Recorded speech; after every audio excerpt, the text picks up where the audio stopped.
Good evening and welcome to the Wellington Skyrocket Coaches Show. This is Larry Haddock along with head coach Wade Williams. Once again, we're here at the Rocket House where Booster Club has just wrapped up its weekly meeting, and as he does every week, Coach Williams is taking time out of his busy schedule to join us to talk some Skyrocket football. Welcome, sir. It's great to have you with us again. Appreciate it, Larry.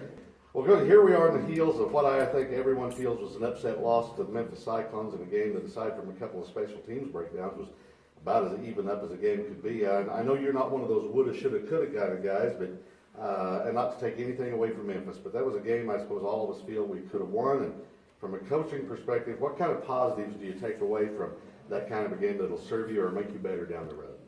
Well, you know, we played really well. Memphis played really well. It was a good football game, and you know, it was a playoff atmosphere. It was playing a team that's going to be in the playoffs, and you know, I thought we struggled a little bit there early, and had some problems with moving the football, but for the most part, I was pleased with the way our kids played. We had some breakdowns, special team wise, and you know, there's three phases of this game, and you better play all three, or you're going to get beat, especially when you're playing a good football team.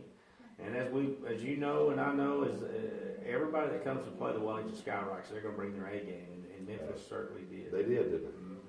Well, you know, as we always do, we'll ask you to break it down a little bit for us offensively and defensively. So starting with the defense and the chore that the kids were faced with, stopping a combination of a good quarterback, run and throw quarterback, some speedy receivers, and a really outstanding running back. For the most part, from start to finish, you were able to hold big number 32 in check, and even as a team, they really didn't put up a lot of yards on you. So you got to be pretty well satisfied with Yeah, you know, and we tried to approach this game like we did the previous five.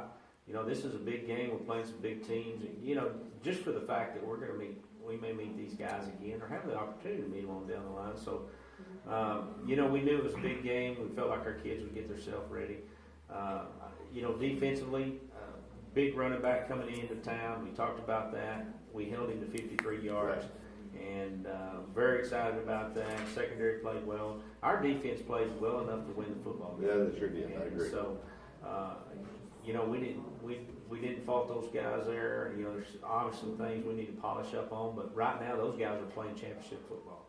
Well, you know, it was a bitter pill to swallow to see a major cog in your defense. I'm talking about starting nose tackle Juan Montalongo come out, I believe it was in the third quarter, with what appeared to be a re-injury of the shoulder that caused him some problems earlier in the season. And I realize that as we record this interview, it's still early in the week, but what's the status there? Well, you know, he's going to definitely be out this week. He's got...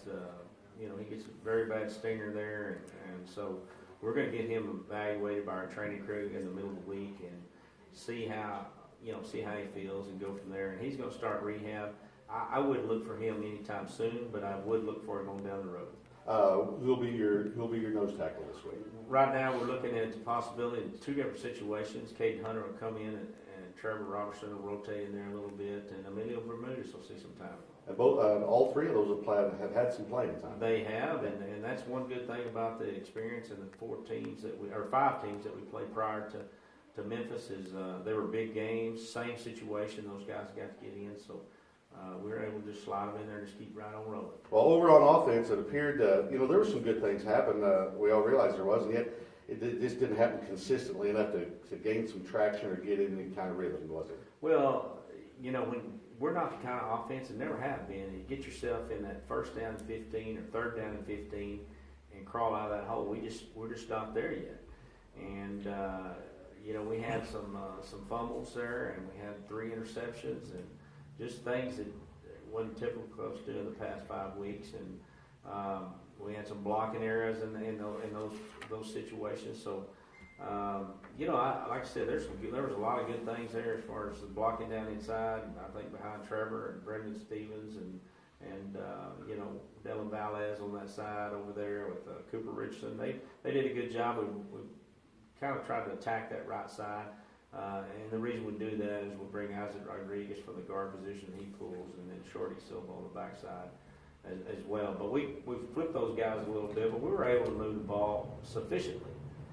Passing game, we had a little trouble figuring out, you know, their coverage, and I think they did too. And to be honest with you, they guessed right. They did a good job of it, and you know, not take anything away from them. But they honestly, they had our number that night.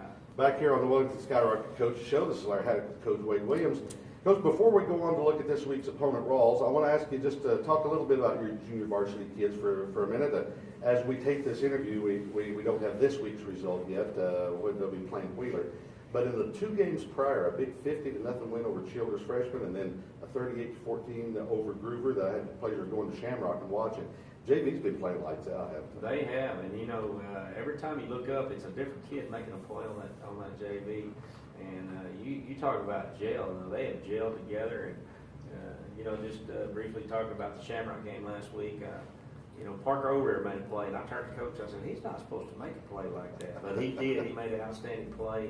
John Michael is playing the quarterback position, and probably more impressively is that defensive end.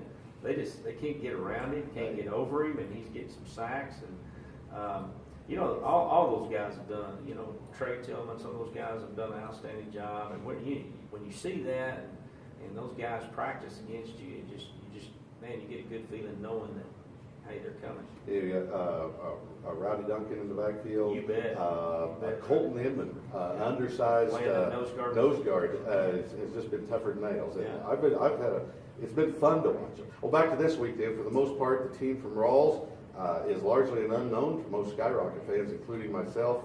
Normally, you would have broken down film already on them, but an internet problem this week caused problems with that.